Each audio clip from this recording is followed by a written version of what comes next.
Então, Colossenses, capítulo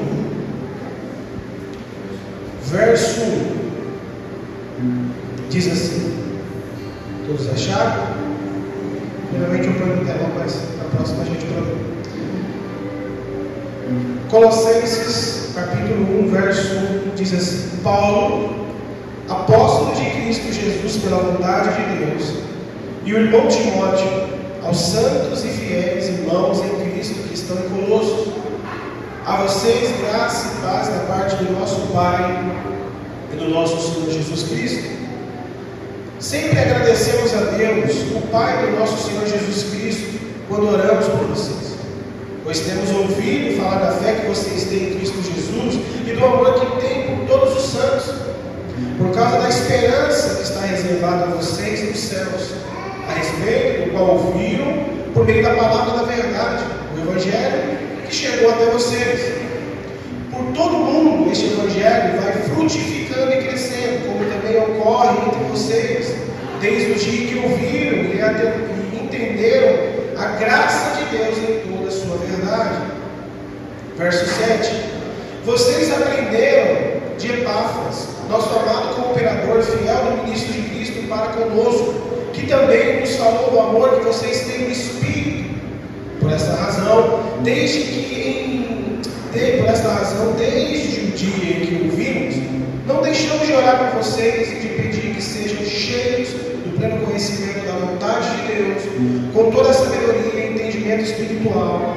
E isso, para que vocês vivam de maneira digna do Senhor e em tudo possam agradá-lo, frutificando em toda boa obra, crescendo no conhecimento de Deus e sendo fortalecido com todo o poder, de acordo com a força da sua glória, para que tenham toda a perseverança e paciência com alegria, dando graças ao Pai, que nos tornou dignos de participar da herança dos santos no reino da luz, pois Ele nos resgatou do domínio das trevas e nos transportou para o reino do seu Filho amado, em quem temos a redenção, a saber, o perdão dos pecados. Amém? Vamos orar, irmãos? Senhor Deus, Pai querido, amado, nós somos gratos a Ti, nos sentimos tão amados por estar diante da Sua palavra, Senhor. Palavra que tem poder não no mensageiro, mas naquele ao qual deixou para nós, proferiu, aquele a qual escreveu, Senhor, essas palavras, que é o Espírito Santo, Deus, que está aqui entre nós. Nós cremos no poder do Espírito que atua em nosso meio. Espírito Santo de Deus, faça aquilo que precisa ser feito nessa manhã, em cada coração aqui presente, ao começar por mim, Deus, ao começar, Senhor, pelo pregador. Senhor, nós estamos aqui para que esse Evangelho possa nos transformar domingo a domingo, semana a semana. Estamos aqui, Senhor, para ouvir o Evangelho que é o poder de Deus, que não importa os corações, eles podem ser transformados segundo a Tua vontade, Senhor.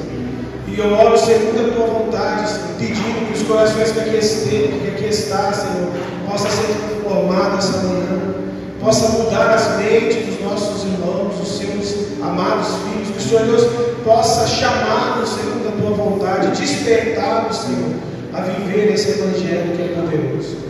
Senhor, nós pedimos que essa palavra fale em nosso coração, sim, que ela transforme o nosso coração, sim, que ela nos faça novos homens e novas mulheres, que possa transformar cada ser que aqui estamos, que possa, Senhor, despertar espiritualmente cada um de nós aqui, Deus, e nós possamos sair daqui jubilando, se alegrando, exaltando o Seu nome. É o que nós oramos e te pedimos, em nome de Jesus. Amém, irmãos? Irmãos, a igreja de Colosso, ela ficava na Ásia Menor. Ali, a Ásia Menor, para quem não entende, não é a Ásia Oriental, mas a Ásia Menor ficava ali numa província romana. Era um vilarejo, um lugarzinho pequeno, conhecido como Ásia Menor, dessa região, dessa província romana. E essa igreja surgiu por meio do testemunho de uma outra igreja. Irmão, olha que coisa maravilhosa. Diferentemente a realidade de hoje, né? é complicado, porque uma igreja foi gerada pelo testemunho de outra igreja. E hoje, infelizmente, parece que as coisas mesmo que mudaram, né? Parece que há uma rivalidade, parece que há uma competição dentro do corpo de Cristo, mas isso não deveria acontecer. Nós deveríamos se unir, nós deveríamos deixar um testemunho a esse mundo, para que várias igrejas possam surgir em nossa volta, amém? Parece que eu já vi muitos amigos pastores, né? Fulano abriu uma igreja, eu falei, amém por isso. E às vezes a gente fica preocupado por defender o Evangelho, mas fulano abriu dessa forma, abriu daquela forma. A gente ora para que Deus possa mudar a mentalidade, a gente ora para que Deus possa mudar a mensagem, amém, irmãos? Às vezes abriu do jeito errado, às vezes, abriu com uma intenção errada, mas a gente ora para que Deus possa intervir naquele lugar, possa agir naquele lugar, para que o poder de Deus seja manifesto. Então a gente tem que se alegrar, independentemente da forma que aconteça, do jeito que aconteça, e orar para que Deus transforme os corações que ali estão, porque a gente não vive uma competição. Nós somos irmãos em Cristo. Então não há problema nenhum em você congregar na Jardim de Oração, congregar aqui na igreja da frente, congregar na igreja Verbo da Vida, né? Eu não tenho problema com isso, pelo contrário, eu me sinto alegre, feliz por saber que existem irmãos que estão buscando a Deus, que querem congregar, que querem ouvir a mensagem. Para mim isso é o suficiente. Eu não sou dono de vocês não têm dono. Quando fala da pessoa humana, vocês pertencem a Cristo Jesus, amém, irmão? Nós somos irmãos em Cristo. Vocês não pertencem a mim, vocês foram confiados ao meu pastoreio, mas não pertencem a mim, vocês pertencem a Jesus Cristo. Fala assim para o irmão, você pertence a Jesus. Mas Jesus colocou um pastor para te pastorear. Amém? Então, aqui surge uma igreja por meio de um testemunho de outra igreja. Então, que essa igreja possa ser, como Éfeso, um testemunho para que outras igrejas possam surgir. Amém, irmãos? Amém? Que o testemunho de vocês sejam tão poderosos, que o testemunho de vocês sejam tão gloriosos, ao ponto de que o mundo possa ver em vocês Cristo Jesus e sentir um anseio de congregar, e de que nós aqui não tenhamos mais espaço para comportar pessoas, e que outros lugares possam surgir, outros pastores possam se levantar, para que o Evangelho seja pregado. Amém. E essa igreja, irmão, não foi aberta pelo apóstolo Paulo, não foi aberta pelos apóstolos, como a maioria das igrejas. Quem abriu essa igreja, quem fundou essa igreja, foi Epáfras e Filemão. Foram duas pessoas que se converteram em Éfeso, ouvindo a mensagem do apóstolo Paulo, caminharam com o apóstolo Paulo, foram para Colossos, cidade de Colossos, e lá pregaram o Evangelho, começaram a congregar na casa de Filemão, era uma casinha, faziam culto de casa em casa, né, Clebão? O de casa em casa, eles vai crescendo, e eles agora fundaram uma igreja. Eles são agora uma igreja que foram levantadas por duas pessoas. Não foram apóstolos, não foram profetas, não. Foram duas pessoas normais, como eu e você, cheios de Deus, cheios do poder de Deus, cheios da graça de Deus, que pregavam o Evangelho, que sentiam o anseio de estabelecer uma igreja, um ponto de pregação para que o Evangelho fosse pregado. E aí surgiu essa igreja. Então, irmão, eu oro para que no meio de vocês surjam igrejas, em nome de Jesus. Ixi, amém, irmão? Amém. Tem medo de abrir igreja, irmão? Tem medo não, Deus é poderoso, Deus dá graça para isso. E Paulo tinha feito um grande trabalho em Éfeso. Paulo ficou 3 anos em Éfeso, pregando o Evangelho em Éfeso. Lá em Atos 19, 18 vai dizer que muitos creram na mensagem do apóstolo Paulo. O interessante é que ali, no capítulo 19, muitos confessaram publicamente as suas más obras. Irmão, presta atenção nisso aqui. Isso é uma raridade que acontece nos nossos dias hoje. Sabe o que é pegar um monte de gente? Pega todos nós aqui, ouvimos o Evangelho, e todos nós aqui temos os nossos pecados escondidos, coisas que nós consideramos como perversas. Essas pessoas, por ouvir o Evangelho do apóstolo Paulo, pegou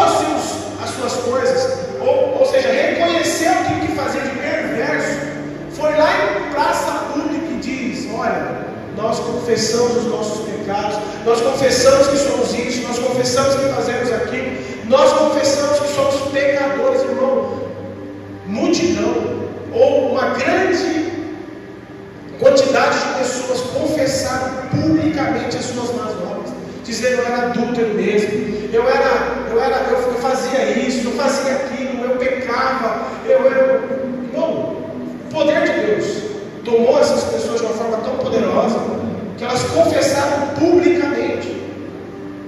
E esse poder que caiu sobre Éfeso causou um temor tão grande lá em Éfeso, que as pessoas que praticavam ocultismo, sabe aquelas coisas, né, gente? Cadê a gente? A gente já passou por essas experiências, né, gente?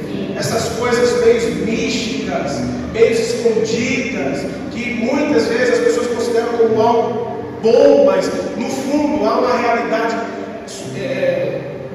de trevas, há uma maldade por trás daquilo. E essas pessoas que praticavam ocultismo em Éfeso, irmão, pegaram seus livros, levaram em praça pública e queimaram os seus livros.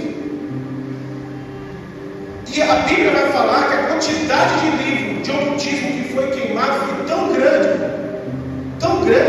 que o valor foi um valor muito alto estimado sobre o valor daqueles livros. Ou seja, o que eu quero falar com isso? O poder de Deus foi tão grande em Éfeso, a mensagem do Evangelho foi tão poderosa, que pessoas confessaram os seus pecados, abandonaram as suas vidas pecaminosas, suas práticas pecaminosas. As trevas em Éfeso tinham sido dissipadas, o mal tinha caído por terra, a luz que o Evangelho traz dissipou as trevas em Éfeso, ao ponto das pessoas reconhecerem as suas maldades, confessarem e abandonarem. E esse poder, irmão, esse poder também chegou na cidade de Colosso. E como eu disse para vocês, não foi o apóstolo Paulo que pregou lá, foram 2 homens. Só que agora, essa igreja de Colosso, que estava bem fundamentada, que estava ouvindo o Evangelho, que estava crescendo, que os irmãos estavam vivendo em comunhão, que estava pregando o Evangelho, começou a ser atacada por 2 grupos. Primeiro, gnósticos. Quem são os gnósticos? Resumindo, os gnósticos, irmão, é um grupo que crê na astrologia, é um grupo que envolve tudo na questão de misticismo, que crê na questão dos anjos. Vou falar dos anjos referente às escrituras, mas na manifestação dos anjos referente ao seu favor. Acredita na astrologia, acredita no horóscopo. Não tem ninguém aqui não, né?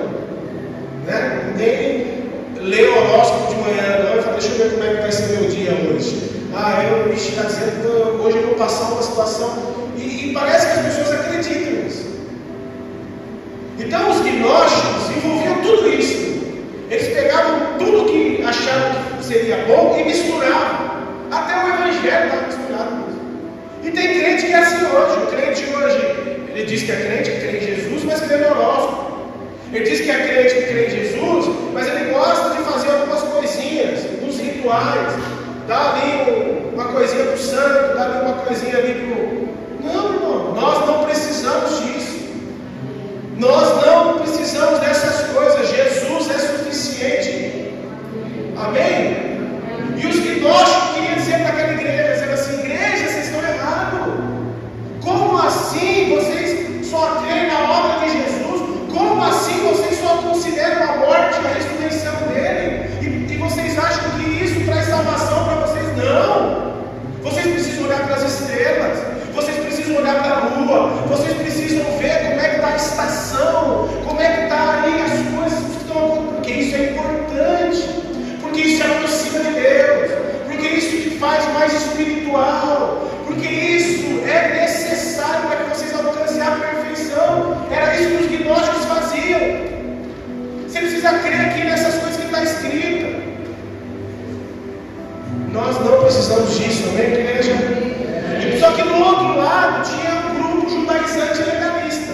Quem é o grupo judaizante legalista? São os judeus que creem na Torá, que é o livro que Moisés deu a eles, que creem nos mandamentos, que creem tudo que nas obras dos profetas, eles creem tudo. Jesus é o Messias, um judeu legalista, ortodoxo, tradicional, dificilmente ele considera Jesus como filho de Deus. Porque para o judeu tradicional, ortodoxo, ele espera o Messias não como Jesus, ao qual foi crucificado. Não, ele espera o Messias poderoso, que vai reinar, que vai destronar os impérios, que vai fazer com que traga vitória sobre o povo judeu. Então, muitos judeus, irmãos, não creem em Jesus como Messias ainda. Alguns creem, se tornando judeus messiânicos, creem na obra de Cristo, e eles abandonaram os rituais, as suas tradições. Só que existe ainda um grupo de judeu que não acredita que Jesus é o Messias, e que Jesus não é o Salvador, não é o esperado, ele é apenas mais um profeta. E é esse grupo que está agora ali envolvido na igreja, dizendo para eles: ó, vocês precisam se circuncidar, vocês precisam praticar as tradições, vocês precisam fazer os rituais judaicos, porque senão vocês não serão aceitos por Deus. Vocês precisam ser fiéis em toda a parte da questão do que a lei diz, porque senão vocês não serão aceitos. Não vai haver salvação no meio de vocês. Vocês precisam fazer isso. Vocês precisam circuncidar seus filhos. Ao 7º dia você tem que trazer no templo. Você tem que circuncidar eles, porque senão seus filhos não serão aceitos por Deus. Então olha aqui, irmão, presta atenção nisso. 2 grupos envolvidos ali próximo, ou talvez dentro da igreja, tentando enganar a igreja, dizendo assim: Cristo não é suficiente. E não é diferente nos nossos dias, sim ou não? Porque existem muitas coisas que nós estamos aí presenciando, dizendo para nós: Cristo não é suficiente.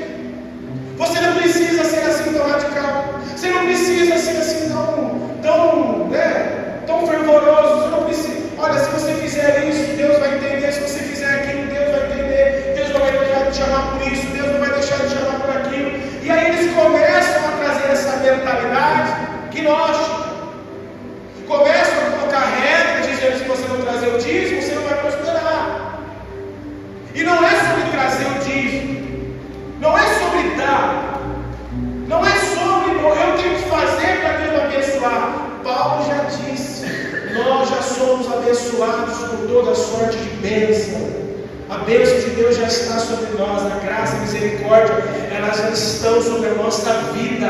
Não é o que eu faço que vai me tornar mais abençoado, é o que Ele está fazendo em mim, para a glória dEle. Então nós não podemos acreditar no que está sendo dito. Cristo é suficiente. Nós não precisamos mais de nada, mais de ninguém, nem um mediador, nem um pastor, nem um profeta, de ninguém. Cristo é suficiente, ponto final. Só que essa igreja estava sofrendo, porque quando você ensina doutrinas erradas, você faz com que o povo viva uma vida errada. Doutrinas erradas geram modos de vida errados, irmão. É assim ou não é? Quando eu coloco uma doutrina dizendo: olha, você não pode fazer isso. Por que eu não posso? Porque as escrituras dizem. Então, se a escritura diz, ok. Então, se a escritura está apontando para que eu possa viver dessa forma, eu tenho que ser assim. Então, as escrituras vão transformar a minha vida para um ser melhor, alguém melhor. Agora, se vem homens colocando doutrina dizendo: você não pode, por que não pode? Porque não pode. Porque aqui não pode. Mas por que não? Porque não pode. Tá bom, aqui não pode. Então eu tenho uma maturidade, um entendimento de que isso para mim, referente às escrituras, tá? Não é o que eu penso, é o que a escritura fala. Não é o que eu penso, irmão. Presta atenção, uma coisa muito errada hoje. Porque a gente quer congregar na igreja não olhando para as escrituras, olhando para o que a gente pensa. O pastor disse naquela igreja que pode beber, desde que você saiba o limite que você pode beber. Então eu vou congregar ali. O pastor daquela igreja disse que é proibido beber, que se eu me embriagar, não tem que me embriagar, mas encher do Espírito. Então ali eu não quero ficar. Então as pessoas muitas vezes olham na perspectiva pessoal, mas nós precisamos olhar para onde? Nas escrituras. Nós precisamos viver o Evangelho, a vida cristã, baseada não no que a gente acha, mas no que a Escritura diz. Se a Escritura diz de que eu consigo ser alguém que tem controle para alguma coisa, e aquela alguma coisa não vai afetar a minha vida, afetar o que está à minha volta, e também diz que eu não posso ser pedra de tropeço para ninguém, então eu não vou fazer. Vocês estão entendendo? Então não é o que o homem diz, é o que as Escrituras falam, é o que a Bíblia diz. Então essa igreja aqui, que estava vivendo uma vida certinha, alinhada, que estava vivendo o Evangelho, vivendo uma vida de comunhão, uma vida de igreja, começou a ser afetada. Já não andava mais em santidade, já não vivia mais, e a gente vai ver isso no decorrer da carta, já não conseguiram mais ali saber diferenciar o certo e o errado.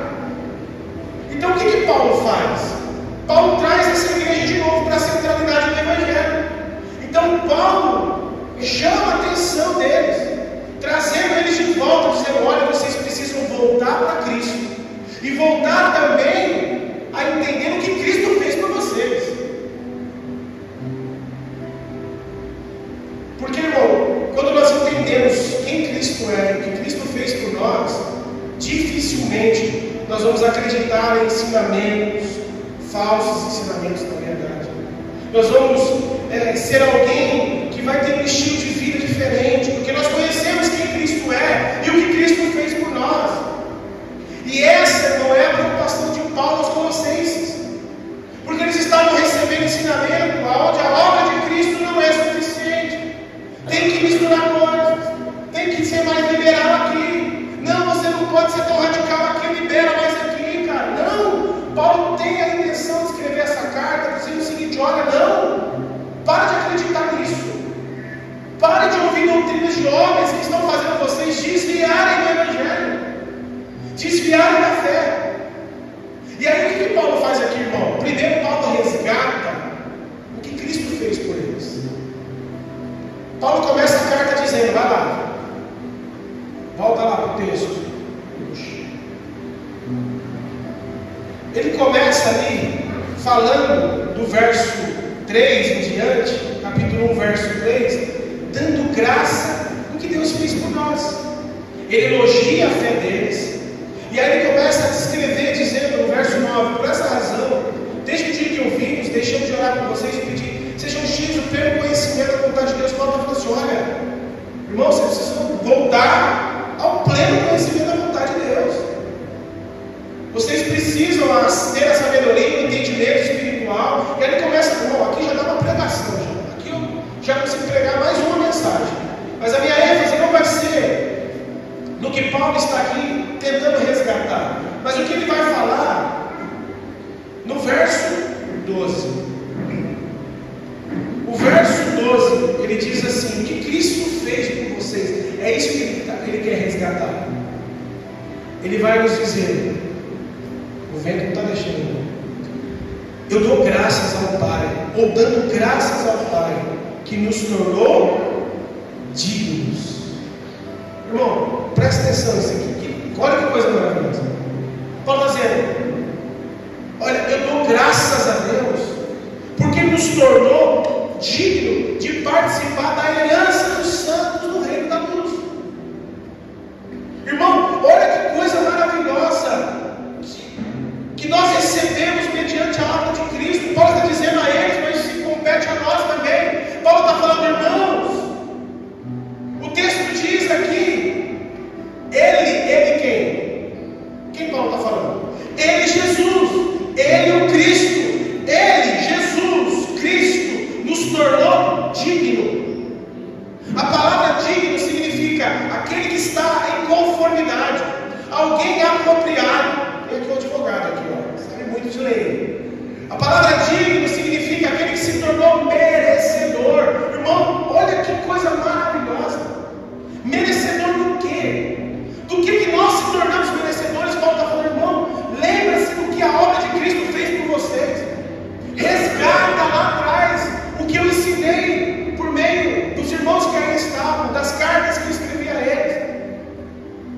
Ele, Jesus, o Cristo, nos tornou dignos, merecedores, apropriados, alguém que está em conformidade. E merecedor do quê? Ele continua o texto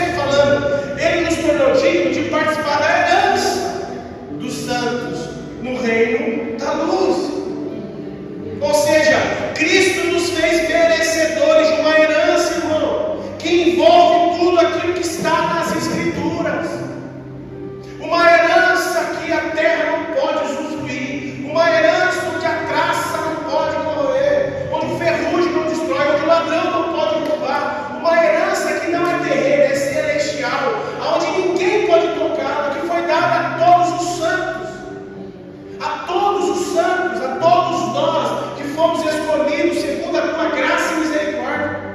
Nós temos uma herança reservada para nós no reino de luz. E esse não é o reino da terra, não é o reino do homem, é o reino de luz, é o reino que ainda está por vir, é o reino que vai descer do céu, uma nova Jerusalém que vai repousar sobre a terra, onde nós reinaremos com Ele e desfrutaremos de todas as suas bênçãos e promessas. Uma Jerusalém ao qual os nossos olhos nunca poderão compreender, entender a sua grandeza, magnitude. Você já viu lugares bonitos nessa terra? Pensa na Nova Jerusalém. Irmão, não tem como imaginar. Mas não é por isso que nós o servimos, não é pelas coisas que Ele pode nos dar, é por entender de que nós não merecíamos essas coisas. Mas o texto está dizendo, Ele nos tornou dignos. Você era, eu era indigno de usufruir dessas heranças. Mas Ele quem? Ele quem? Jesus. Ele, Jesus, nos tornou digno. Hoje eu vou falar com você. Fala para o seu irmão, você não era digno. Mas Ele que está sentado à direita do Pai, reinando sobre todos e tudo, nos deu essa graça. Ele nos tornou digno de participar dessas coisas. Coisas que os nossos olhos não podem imaginar, irmão. Coisas que a nossa mente não consegue entender, compreender. Mas Ele nos tornou digno de participar dessa herança que está reservada onde? No seu reino de luz. Não é aqui. Nós não vivemos a nossa vida cristã baseada na recompensa terrena. Ela é eterna. Por isso Jesus diz, eu sempre falo isso, não ajuntar tesouro mas na onde? Por quê? Porque é lá que nós vamos desfrutar das heranças. Muitos de nós aqui vamos morrer com dinheiro no banco. Muitos de nós aqui vamos morrer talvez com uma vida financeira boa, com conquistas boas. Aí você diz, não, vou deixar para os meus filhos, que sejam, mas você não vai levar nada. Nada, vai ficar tudo para alguém. E esse alguém vai deixar para alguém, vai deixar para alguém. Mas a herança que está separada para nós, para o Filho e Filha de Deus, irmão, essa herança está lá. Nós vamos desfrutar pelos séculos dos séculos dos séculos. E nós vamos estar diante dEle, da glória dEle, do poder dEle, com a comunhão dEle. E isso é poderoso. E é para isso que nós vivemos a nossa vida cristã nessa terra. Amém. Aleluia.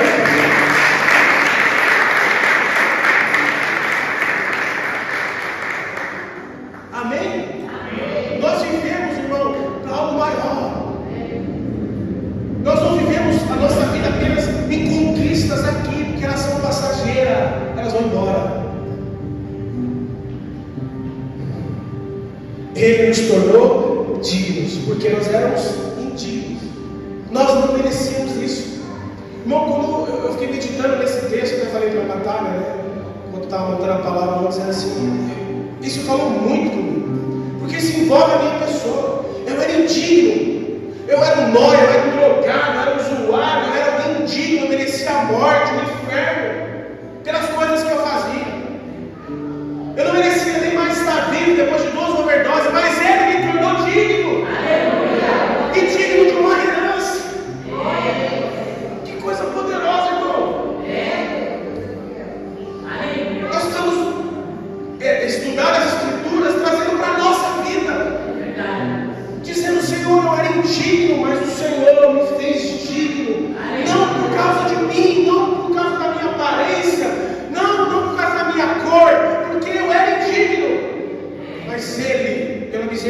pela sua graça me tornou digno de participar de uma herança.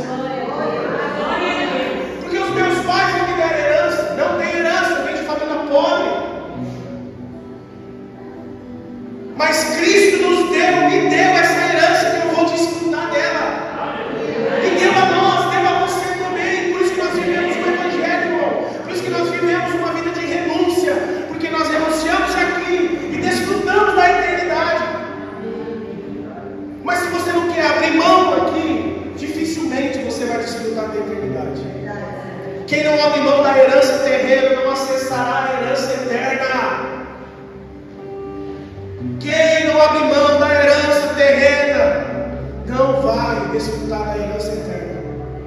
Porque é o que tem preparado para nós, é muito maior e melhor do que a gente pode construir aqui, irmão. E aí, irmão, Ele nos fez digno. Aí o verso 13 diz: como que Ele nos fez digno? Como Ele nos tornou digno dessa herança do reino? Verso 13, vai lá. Ele diz assim: porque Ele nos resgatou do domínio das trevas e nos transportou para o reino do seu Filho. Em outras traduções está: porque Ele nos libertou do domínio das trevas. Essa é a tradução NAA. Ela vai dizer que Ele nos libertou do império das trevas e nos transportou para o reino do seu Filho amado. Qual é a intenção de Paulo aqui aos Colossenses, irmão? Combater os ensinamentos que eles estavam recebendo. O maior problema do ser humano é o pecado. Um problema, irmão, que não pode ser resolvido por nenhum filósofo, nenhum astrólogo, nenhum judaizante, nenhum. Os pecadores precisam de um Salvador. E não é de um evangelho mais genuíno, não. E não é de uma mensagem mais coach, não. Nós precisamos do Evangelho de Jesus. Nós precisamos de Cristo, porque Ele, somente Ele pode nos libertar do pecado. Paulo, então, irmão, vai resgatar a obra de Cristo ao coração dos colossenses, para que eles, irmãos, se apeguem apenas a essa verdade, porque essa verdade é suficiente para conduzi-los a viver nas suas vidas para a glória de Deus. Paulo vai, irmão, destroçar esse texto aqui, só esses dois versos aqui, dá uma mensagem. Porque aqui eu dividi em 4 partes, irmão. Primeiro, o que Paulo vai abordar aqui no texto? Ele nos resgatou, sim ou não? O que diz aí no verso 13? Pois Ele nos resgatou. Ele nos resgatou do quê? Porque, irmão, essa é a pergunta da maioria das pessoas que não entendem o Evangelho. Por que Cristo morreu por mim? Ele me resgatou do quê? Ele me tirou da onde? Eu quero tirar a sua dúvida hoje, eu quero deixar claro para você isso hoje. Ele, irmão, nos libertou, nos resgatou do império das... O que diz o texto? Pois Ele nos resgatou da onde? Do império, do domínio das trevas. Sabe o que quer dizer isso aqui, irmão? Ele te tirou das mãos ou das influências malignas. Sabe o que ele diz aqui? Que Ele livrou você da morte eterna. Sabe o que ele está dizendo aqui? Que Ele te livrou da inimizade com Deus. Porque antes nós éramos o quê? Inimigos de Deus. O que Paulo diz? Agora em Cristo Jesus nós somos o quê? Amigos. Então antes nós éramos... Então nós estávamos sob o domínio das trevas. Querido, nós não poderíamos nos livrar da culpa e do castigo que o pecado nos trouxe pelas próprias mãos. Paulo está dizendo para ele: irmãos, olha o que Cristo fez por vocês, olha onde vocês estavam, irmão. Quem aqui viveu uma vida bagunçada igual eu? Olha onde você estava, filha, olha o que você era, olha o que você fazia. Porque tem muita gente que diz assim, né? Até a prima está aqui hoje, vou levar a Guilherme no médico.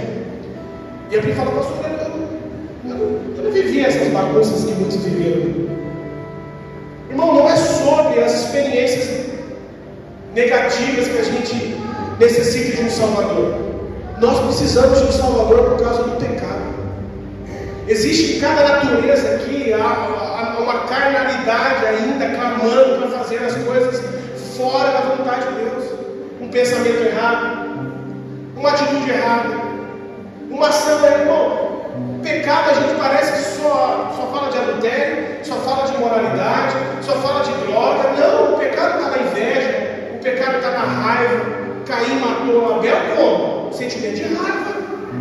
Dominou o coração dele, foi lá e matou o irmão. Então existem vários fatores que nós lidamos com o pecado.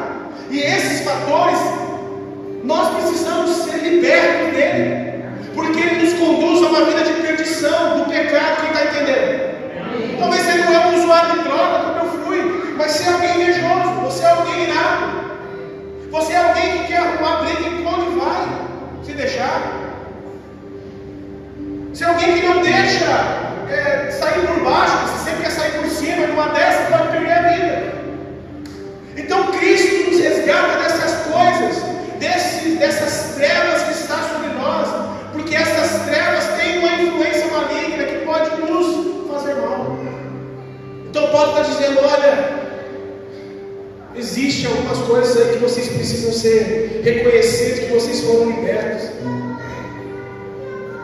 Ele libertou a gente do poder, da influência do mal, das trevas, da morte, da ira de Deus, coisas que controlavam as suas ações e reações, das influências malignas.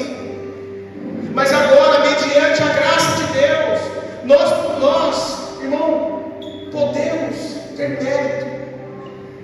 Mediante a graça, mediante a obra de Cristo. Paulo vai dizer, Ele quem Jesus Cristo, Ele nos libertou da influência do mal, do controle maligno, da manipulação de Satanás e seus demônios. Ele quem? Cristo. Eu aceitei Jesus. Não, Ele te aceitou, crente. Eu fui lá e não. Ele te aceitou. Não foi vós que escolheram. Eu escolhi vós. Você é o escolhido de Deus, para que não haja mérito em você. Ele te pegou lá e te trouxe. Talvez você não está da forma que muitos irmãos gostariam que você estivesse, mas se Ele te chamou, você vai ficar. É questão de tempo. Eu aprendi isso na minha caminhada. Eu achava que as pessoas que não aceitavam Jesus tinham que já mudar tudo. E às vezes nem sempre é assim. Existe um processo de santificação. Se nós entendêssemos isso, nós ajudaríamos mais uns aos outros, ao invés de criticar e julgar. A igreja precisa entender que o processo de salvação é imediata, mediante a obra de Cristo. Mas o processo de aperfeiçoamento, de santificação, é um processo. E por meio de exortação, de discipulado, de correção, as coisas vão se colocando no lugar. Mas se não for o Espírito Santo agindo, vai ser só um comportamento melhorzinho, mas depois vai voltar quem era. Mas se o Espírito de Deus está sobre vós, irmão, o que você fazia, você não vai fazer mais. Sabe como você sabe se o Espírito de Deus está atuando na vida da pessoa? Se ela está mudando. Se ela não está mudando em nada, então ela precisa fazer o quê? O Paulo está dizendo, lembra-se do que Cristo fez com você. Você precisa ser resgatado de verdade. Tem muito crente, talvez você conhece, que precisa ser resgatado de verdade, irmão. Então, ao invés de nós muitas vezes julgar, é dizer, Senhor, resgata aquele irmão, porque ele precisa se converter de verdade. Senhor, resgata aquela irmã, porque a língua dela é maior do que tudo. Resgata ela, liberta ela, em nome de Jesus. Amém, irmãos?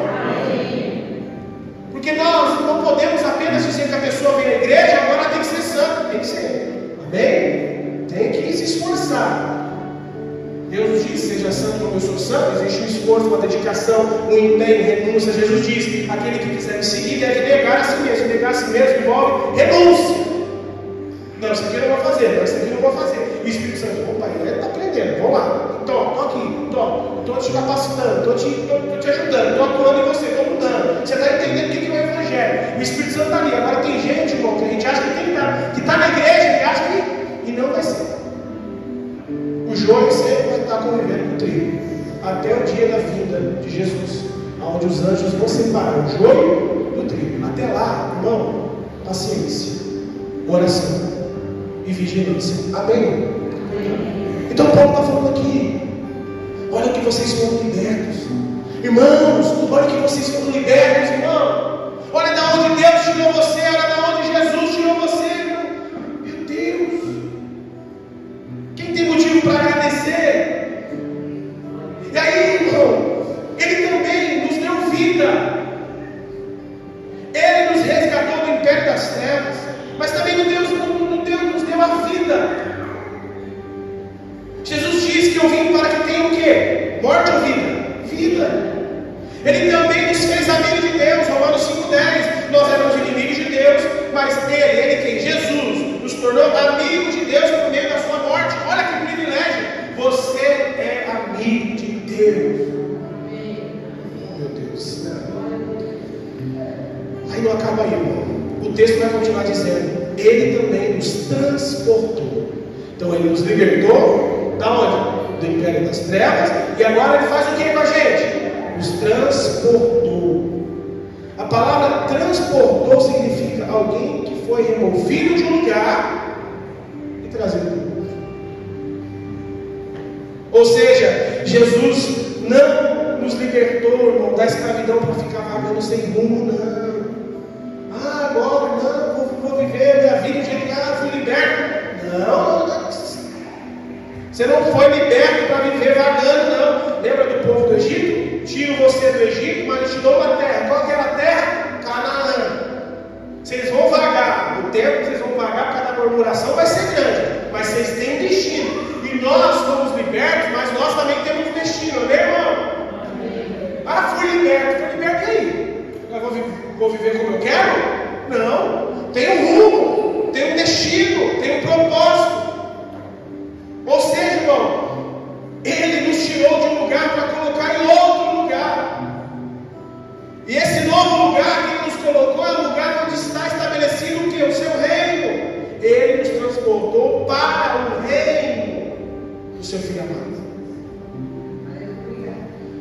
E o reino do Filho de Deus é um reino de luz, não de trevas. E o que significa, irmão? Que aqueles que foram transportados para o reino de luz devem viver uma vida como uma vida de luz e não de trevas. Quem está no reino da luz deve viver como filho da luz. Você quer saber se essa pessoa de fato foi transportada no reino da luz? É como ela vive. Estava no mundo, diz que está indo para a igreja, diz que aceitou Jesus, foi batizado, mas está no lugar transportado, foi transportado para o reino de luz. O que significa? Como que está vivendo a sua vida? Se está vivendo como lugar das trevas, então, irmão, você só passou e fez um ritual e não teve uma mudança de vida. Você não foi transportado para o reino da luz, porque a sua vida ainda é a mesma, fala as mesmas coisas, age da mesma forma, não está nem aí para nada e vive como acha que está no reino porque está na igreja. Não. Se você for transportado para o reino de luz, a sua vida vai ser uma vida de luz. 1 João 6 vai dizer que se alguém afirma que tem comunhão com Ele, olha isso, irmão, isso é sério. Se alguém afirma que tem comunhão com Ele quem? Jesus, mas anda nas trevas, é mentiroso. Sabe aquela pessoa que diz: não, eu sou crente, eu sou cristão, mas a sua vida não reflete o que fala? O que está falando? Se você diz que tem comunhão com Deus, como você fala que tem, e não mudou sua maneira de falar, não mudou sua maneira de agir, pensa as mesmas coisas, é mentiroso. Você não tem comunhão com Deus, porque você está em trevas. E quem anda nas trevas? Aquele que anda nas trevas é aquele que não anda em conformidade aos ensinamentos de Jesus. É alguém ainda que está sendo controlado, manipulado, escravo pelo domínio das trevas. Irmão, olha o privilégio que nós recebemos, irmãos. Antes nós vivíamos nas trevas, mas agora, mediante a graça de Cristo, nós vivemos na luz. A Bíblia diz em Efésios 5,8 que antes nós éramos trevas, mas agora somos luz do Senhor. E devemos viver como filho da luz. Se antes eu era trevas, agora eu sou luz, por causa da obra de Cristo, como eu tenho que viver? Como filho da luz. Não precisa explicar. Não precisa ter exegese, nem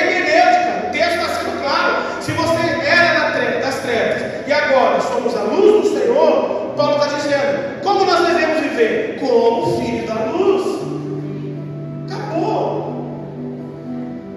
Jesus disse em João 12,46 que Ele veio ao mundo como luz, para que todo aquele que nele crê não permaneça na onde?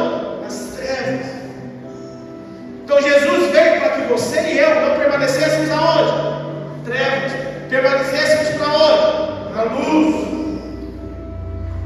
Quem foi liberto por Jesus aqui? Então você não está na trevas, amém, irmão? Sua vida está sendo transformada de glória em glória, amém, irmão? Agora você está andando na luz, agora você é uma pessoa justa, honesta, agora você não é fofoqueiro, não é invejoso, não se ira por qualquer coisa, é alguém que é manso de espírito. Ô, Jesus, fala comigo também.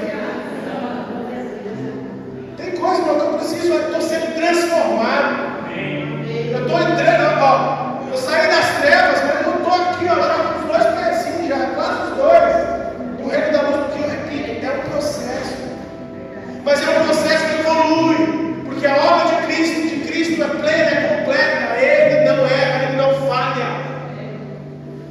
Mas tem gente que está aqui ainda, não estou falando de vocês não, mas tem pessoas que a gente conhece que está aqui ainda. Tem muitos cristãos que nós conhecemos que está aqui ainda, mas está na igreja, mas toma ceia, mas é batizado, mas está aqui, ó, trevas. O que vocês precisam? O que nós precisamos? O que essas pessoas precisam? Ser transportado para o reino do seu Filho amado Jesus. Na verdade, nós já fomos. Se você está aqui ainda, quer dizer que você ainda não foi. O que você tem que fazer hoje? Senhor, eu quero sair das trevas, quero entrar na luz. Me transporta para o reino do seu Filho amado, Deus. Faz o que o Senhor fez com os Colossenses, Deus. Me tira das trevas. Eu venho na igreja, eu tomo a ceia, eu sou batizado, mas Senhor, eu estou aqui ainda, eu não saio daqui. Senhor, me transporta para o reino do seu Filho amado. E Ele vai pegar você e dizer assim, e chupa. Já que você quer, agora você entendeu o Evangelho, então vem aqui. Agora que você entendeu, vem cá, pá, coloca você lá. Ou, irmão, também nem coloca. Ele diz assim, agora você entendeu? Beleza, então vai andar, vai caminhar, vai aprender a entrar aqui. A Bíblia diz em Efésios 5,11 que aquele que vive na luz não deve participar das obras infrutíferas das trevas. Antes, expõe na luz. Irmão, isso aqui é muito sério para nós. E aqui hoje eu vou finalizar.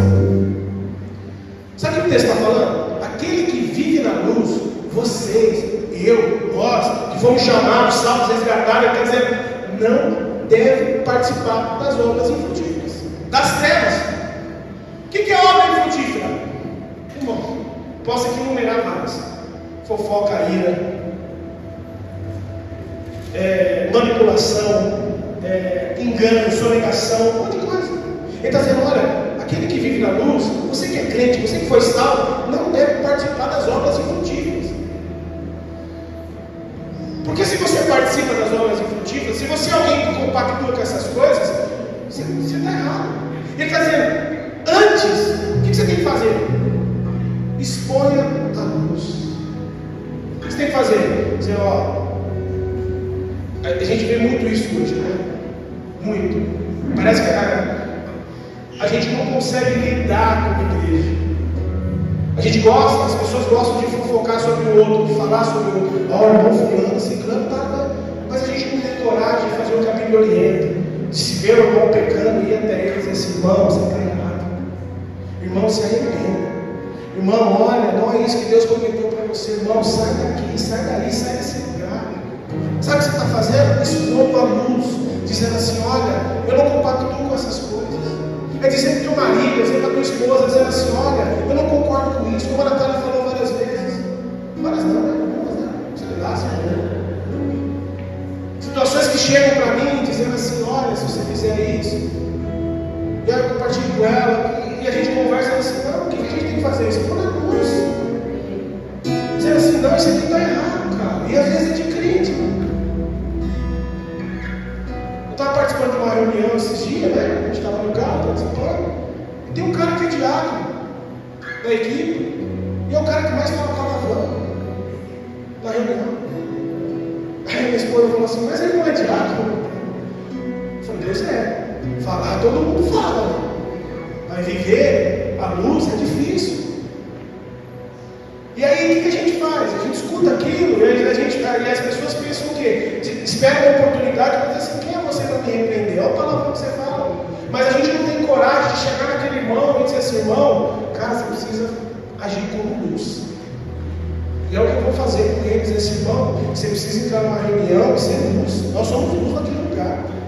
Nós não podemos falar palavrão, nós não podemos agir daquela forma. Nós somos luz naquela reunião, as pessoas vão olhar para nós, elas têm que olhar para nós e respeitar a gente. Por que ninguém falta com respeito na reunião da empresa? Porque eles entendem. Não só porque eu sou pastor, porque eu me coloco no lugar dizendo assim, irmão, eu nunca pronunciei palavrão, desde quando eu me converti. Nem na ira, nem na raiva. Já fiquei lá, né? Mas eu já quis matar minha mulher. Já. Divórcio, né? Matar não, né? Divórcio não. É melhor matar do que dar divórcio, né? Porque eu fico livre. Mas nunca cheguei para ela e proferi alguma palavra ofensiva, no sentido de, sabe, uma palavra, como diz Efésios, palavra torpe.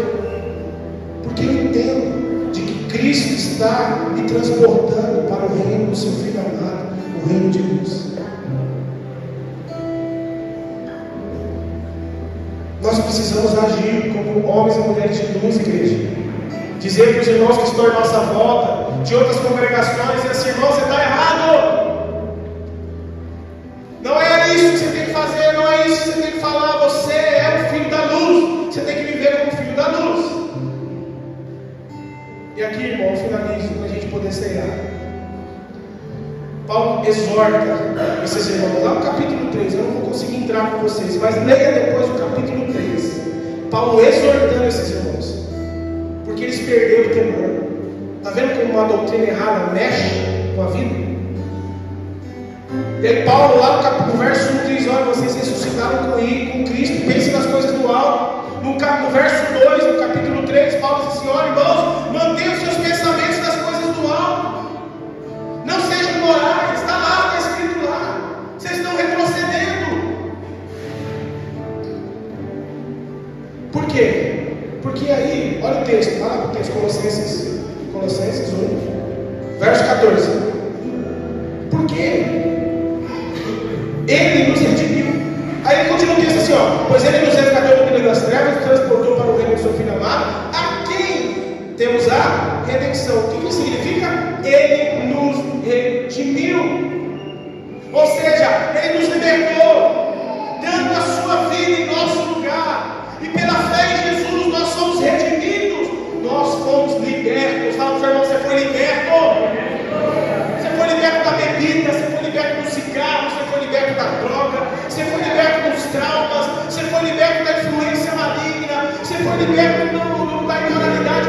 Nós fomos libertos. Aleluia! Fomos libertos. Ele nos redimiu. Fala para o seu irmão, você foi liberto, querido. Você é livre.